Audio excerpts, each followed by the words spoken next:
Filmed an interview. The sound stopped working. It had scratch sound, so hired a vocal impersonator and sound studio to sort out the mess. The impersonator told me he did this regularly. That's for real, man. Yeah, so I'm gonna hop on r/filmmakers on Reddit and just see what's out there. Because sometimes Reddit is really helpful for stuff, and sometimes it's just it's mess.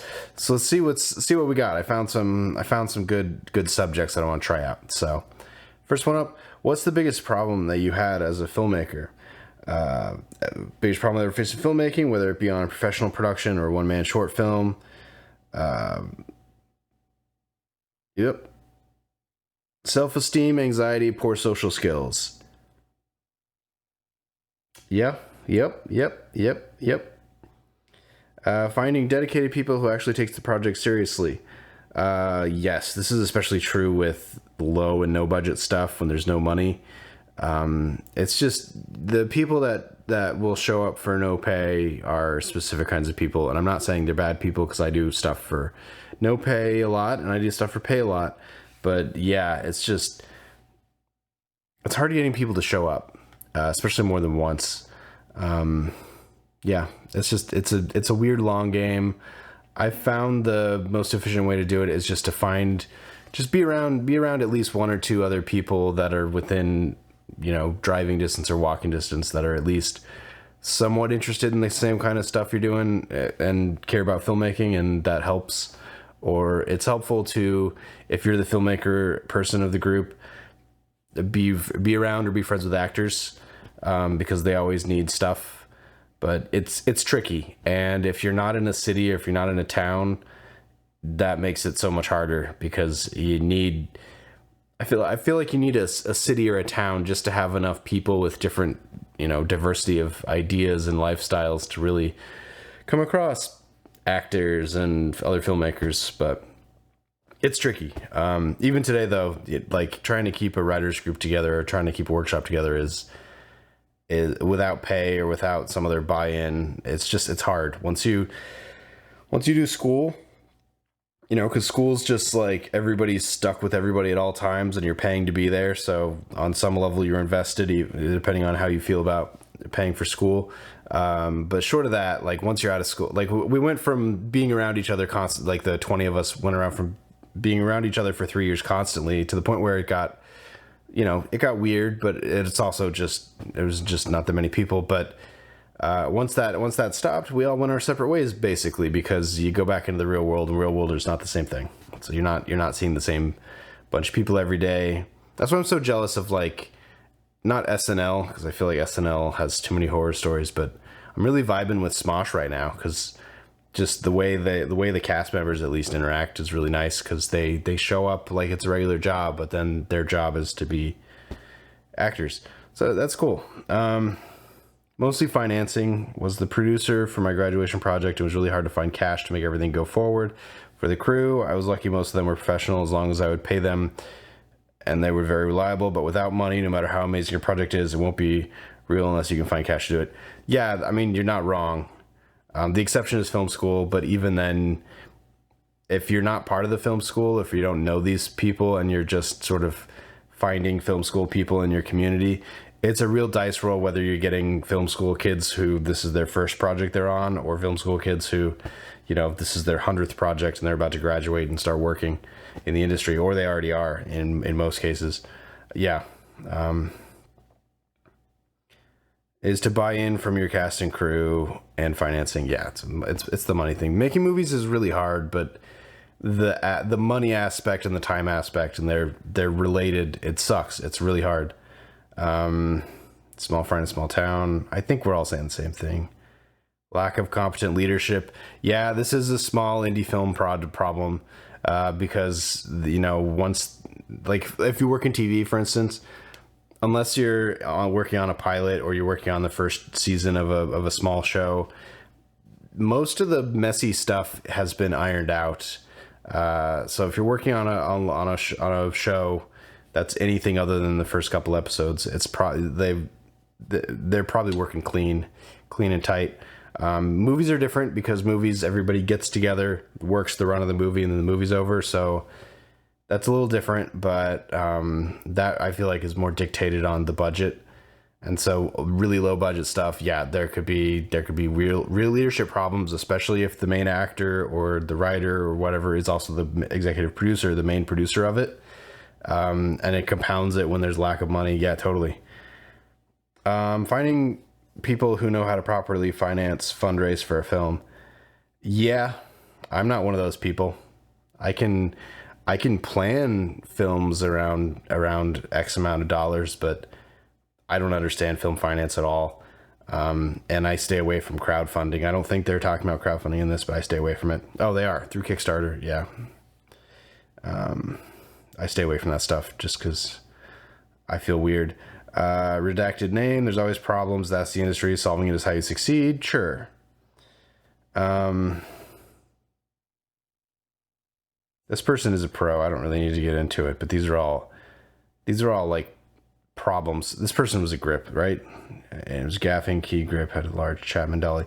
Yeah, that's all literal stuff. I find literal stuff can be solved, though. I really learned this on that TV show I was working on where I am, because I was in locations department. And so because we're in the middle of Texas, sometimes the locations are awesome, and sometimes locations you're like, if I cross this fence, I might get shot. And sometimes locations are just an empty field. And so, sometimes it's how do you get all the cars out of the swamp, because the parking lot was the swamp. And sometimes it's, how do you, all sorts of weird stuff. Getting hired as a director, this person is the biggest obstacle. I don't know. I don't know if that's the hardest, but editing a screenplay to fit the budget and pretty much trashing the story in the process. That's interesting. He goes on to say, pick or write a screenplay you can afford to comfortably manage. Yes. Hacking off hunks of film that will leave the film unhinged or pointless. Yes. Great camera work, I consider a much lesser priority. Solid performances, sure. Production quality, sure. But nobody gets what the story's about. Yeah, that's one of the big confusing things about working on a film or TV project, especially if you're not a creative head. You're not handling the screenplay, for instance, or maybe you haven't even been shown the screenplay in a lot of cases. You don't know how it's going to turn out. You don't. And most people don't until it goes into the edit. So, I find myself getting better at, especially stuff that I'm creatively involved in, where I'm a writer or director or producer, somebody that's handling the screenplay and handling the creative kernel of it. I feel like I'm better every day at sort of predicting how it's going to turn out in the edit. But if you're just crewing, it could be a fantastic, easy, well-run shoot day. And then you see the footage later, you see the dailies, and you're like, wow, this was as much of a waste of a day as you could do while having still paid everybody. And then there's sometimes where it's just everybody's bleeding from both nostrils, and you're one coffee order away from a fist fight, and it's hot, and everybody's unhappy, and everybody's just trying to leave. And then you see the dailies the next day, and you're like, well, we're all worse for it. Hopefully we're not breaking laws, but we're all worse for it. But the footage is there. The footage is as advertised. I do find it a bit of a fallacy to equate hell gigs with auteurship and great footage, though. They're not. There's really not a lot of overlap there. It's usually just some gigs go well and some gigs go bad, and it's mostly to do with leadership. But I feel like it has almost no relation to the quality of the finished product or the quality of what you're going to get in the edit, honestly. Unless the film doesn't get finished, which happens. Sometimes it's such a toxic set that everybody walks off, and then the film doesn't get finished. And if you're getting to that point, you can tell. And I've been on great projects where that was there was a day where either people walked off or people were about to walk off if one more thing went wrong. So that I don't have a camera. Here's a cliche: your camera is your phone. If you've seen anything on my channel, definitely don't do that. But you can, and everybody has a phone. Use your phone. If you don't have a phone, make plays. That's kind of funny, but also plays are not the same thing as a movie. They're not the same. I like plays. I like seeing plays more than I do trying to write plays, just because my brain doesn't think that way. But yeah, plays are not inherently the same thing as a film, and where there's overlap is like a multi-camera sitcom, for instance. Always tend to have trouble figuring out what to film and a devoted crew to film with. I'm trying not to do the whole no pay scenario because frankly there's too much of that already, but at the same time I don't have a big budget, so paying too much is also out of the question. Yeah. Finding a crew or finding people when you don't have money is basically impossible. And so, yeah. Moving on. What are your biggest challenges in film? I'm looking for insight from different people who are pursuing careers in television. I don't know if pursuing is the right word. I feel like pursuing means there's a moment where you've objectively made it, and I don't necessarily think anybody sees it that way who's working. Or if they do, then that's even scarier, if I'm going to be honest with you. The biggest struggles, is it capital, casting, scripts? It's going to say capital again, right? Funding, yeah, moolah. If you wire $5 million to me today, my problems will be solved, I can guarantee. Yeah. Communication is a big issue. That's crew stuff, and that's dictated by leadership. But yes, communication can be a problem. Serious issues with people who are ignorant, abusive, and borderline, a word I would get YouTube punished for. Yeah, it's a thing that happens. Hopefully it's happening less and less. I've definitely been on a lot of projects and a lot of sets in the last 3 to 4 years that have really had a no assholes policy in place, and assholes still show up. But the difference is they either play by the rules and get in line and behave, or they're bounced. And I've seen both versions of it. I've seen a couple versions of it where the asshole doesn't get bounced right away. But if the crew, that's less about the cast, because the actors tend to be, with very legendary exceptions, actors tend to be sort of a little too accommodating sometimes on set for weird and bad behavior. But if the crew understands that there's a no assholes policy on set, even if the leadership isn't handling the assholes, the crew is handling the assholes for the most part, just because they know they're allowed to. So, gate kept disruption. I wish those were more specific words. Let's see what the replies say. The entire industry needs to... Oh, man, I just closed it. Okay, it needs to overhaul when it comes to verticals. Half the time I can't even find movies in the name from the 90s.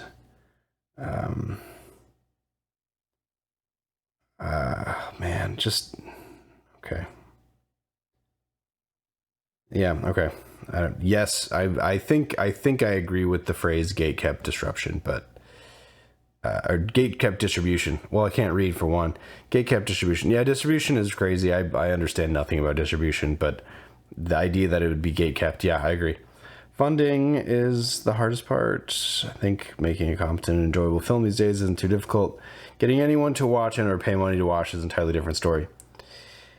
I agree with the second half of that clause, but the first half, making a competent and enjoyable film these days isn't too difficult, I disagree. All films are incredibly expensive and hard. I said that wrong. All films are incredibly hard, and money helps. Money helps move the football down the field, but all films are incredibly difficult. They just are. That's just what it is. You get better at it, especially once you have a crew and a tribe that understands how to work with each other. You get better at it, but at the end of the day, everybody has to be on the same page when you start, and everybody has to be on the same page when you're making it, and that's really hard to do, and a lot of that is experience, and a lot more of that is money. Yeah. The AD, I'm a DP. That's hilarious. It was the biggest obstacle, right? The AD. That's awesome. That's hilarious. Yeah. Let's see what the replies are. I'm sure the replies are here. That. Can you explain more? For the sake of the joke, the AD being the biggest obstacle in filmmaking career. For the sake of the joke, yes. To be serious for a moment, because I feel like some people are not taking this conversation as seriously as others. If the DP is complaining about the assistant director, who the assistant director is basically the timekeeper and the person who is the voice on set, who's in charge, who's making all the, I would say, non-creative decisions. They make creative decisions too, but if somebody like the director of photography is claiming about the assistant director, without knowing anything else, I would probably say the director of photography is doing something weird or doing something not conventional, because a lot of times somebody like the AD and the director of photography would actually have a pretty good sync up going on, because usually the time issue or the perfection issue isn't the director of photography. It's usually the director.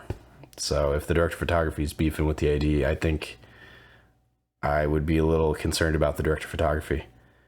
Raising money is a problem. Worst part about being his actor is wanting someone to decide to let you do it. Yeah, that's why you got to make stuff, which sucks, I know. But the good thing about now more than ever is self-taping instead of having to go in for auditions is way so much a thing now, more so than ever. And the second thing is, if you're an actor, your reel is your YouTube channel. Get a YouTube channel going. It doesn't have to be good. It doesn't have to be great insights. If your goal is to showcase your acting, YouTube, record yourself or have your boyfriend or girlfriend record them yourself, edit it yourself, because learning editing is very helpful for a million reasons, even though I hate editing. Yeah. Work on spec. For everything, work on spec. I know it sucks because you have to do all the other work that's not usually purely the other stuff. I would argue, excuse me, tickle my throat. I would argue for actors more than other sort of avenues in filmmaking. The prep for making something on spec, so making something for free or for yourself or as a sample, versus other career paths like director of photography or director or whatever.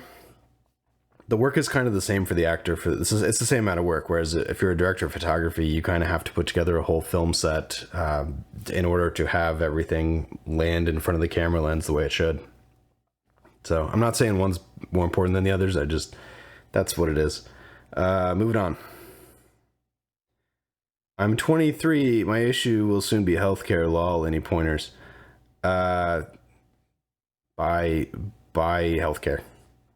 It's in America. In America, it was for a short time mandatory, and I ended up having to pay a penalty on my taxes one year because I had a few months where I didn't have healthcare and I was supposed to.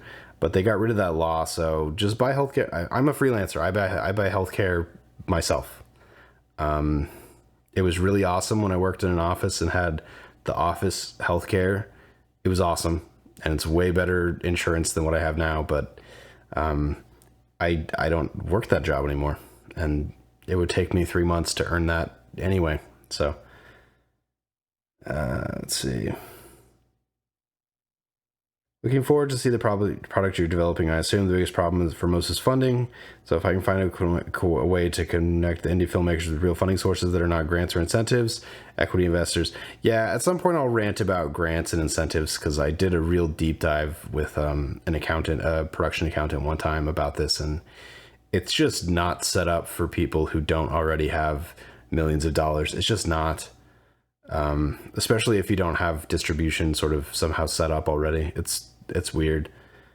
The easiest part is making the film. The hard part is making the deal. I mean, that's a good turn of phrase. I feel like you could needle every single idea in that 2-part sentence or 2 sentences, but sure, for the sake of the argument. Let's move on. What is the worst mess up you've done? This could be a podcast. If I didn't think it might jeopardize my career, I would do a podcast where I would just talk about shit that's gone wrong on set that either I've been a part of or that I've just seen happen, because there's so much. I mean, we all have stories. Everybody has stories, and they're all crazy. They're all so crazy. Let's see. Shot an entire scene so focused on what was directly in front of the camera that I completely missed the fact that I was also shooting gear and lighting equipment. That happens. That's what happens when you're not a director of photography, or even if you are. I mean, the coffee cup ended up on Game of Thrones, so it's a thing that happens. Yeah, I had the right answer. Shit happens. Learn from your mistakes, move forward. Just never forget the lesson learned. Yeah, but you might have to have the lesson a few times. Season 1 of Gilmore Girls on Netflix. Yeah, exactly. We had a jib that was supposed to be shooting around over this big group of people doing some competitive tasks. It was mostly unscripted, so we just had them do their thing while everyone got coverage. There were other oh, I see where this is going. There were other cameras, but the director specifically had to monitor for the jib and was watching the whole thing.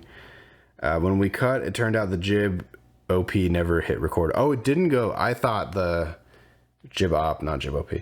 I thought it was going to be the jib took out all the other cameras.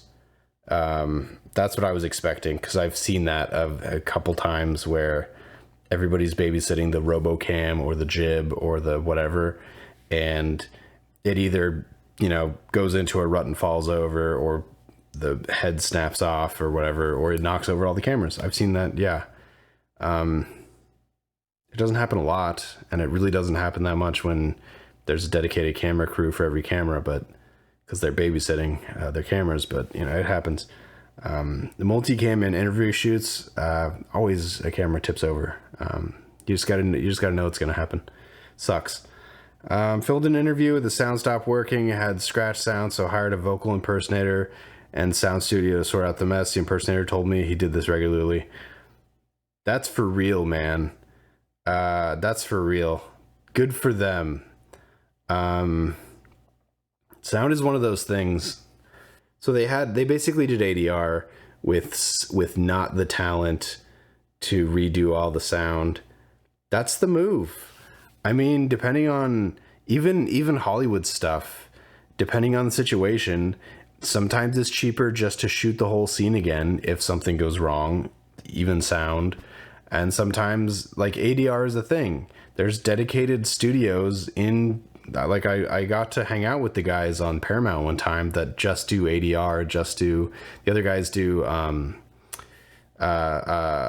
Foley, which is footsteps, door creaks, all the stuff in the scene that's not dialogue. It's a whole profession. It's fascinating. It's cool.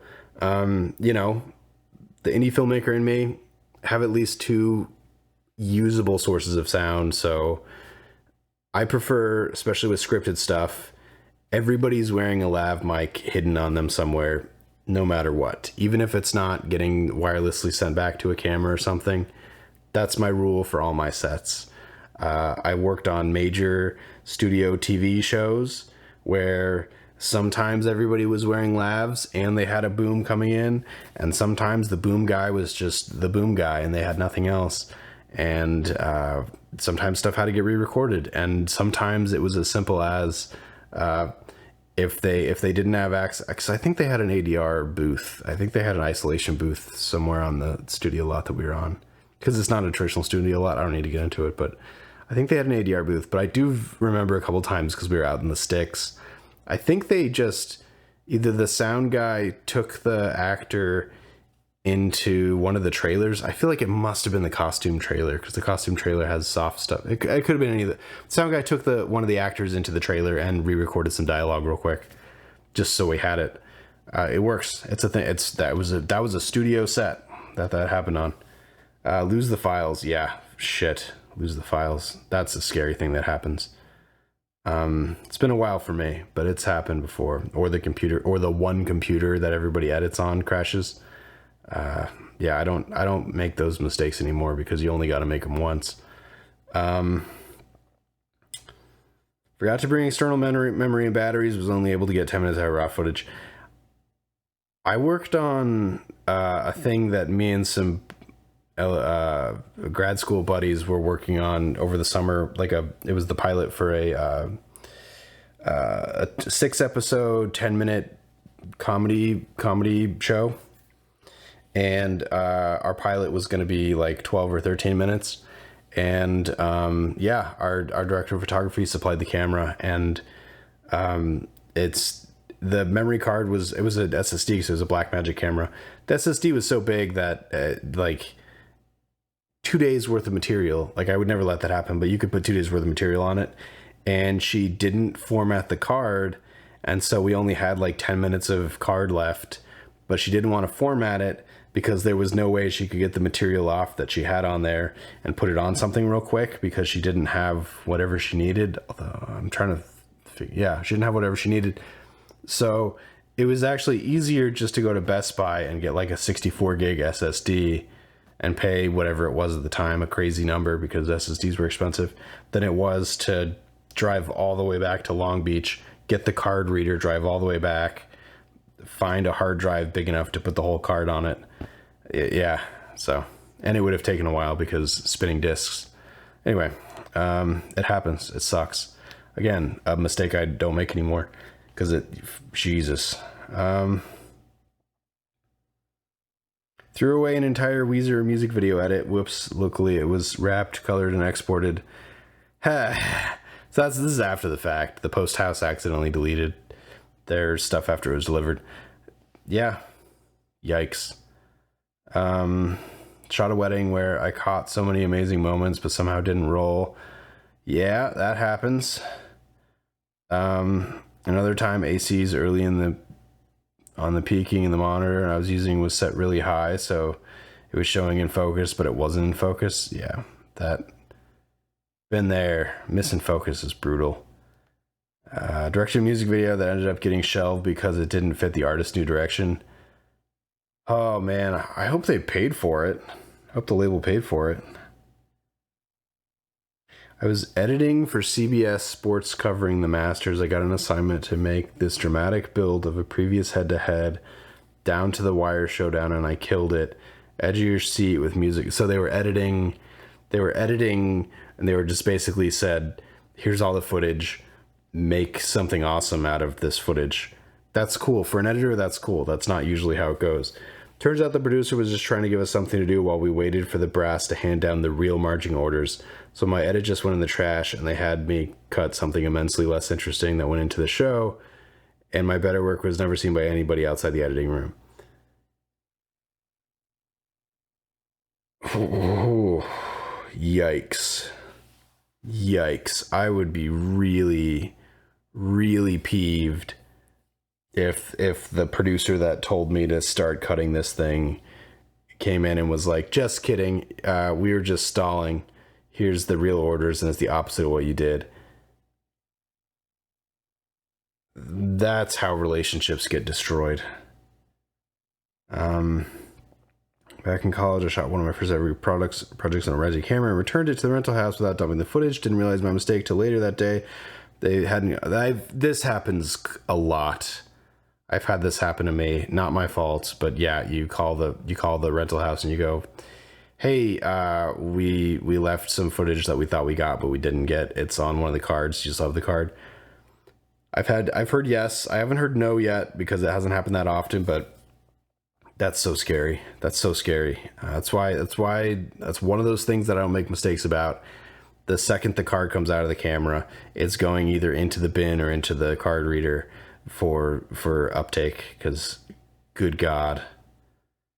I put my family's money onto a feature script that was hastily written by an amateur, co-directed it with myself, and said amateur who stepped on my toes every step of the way.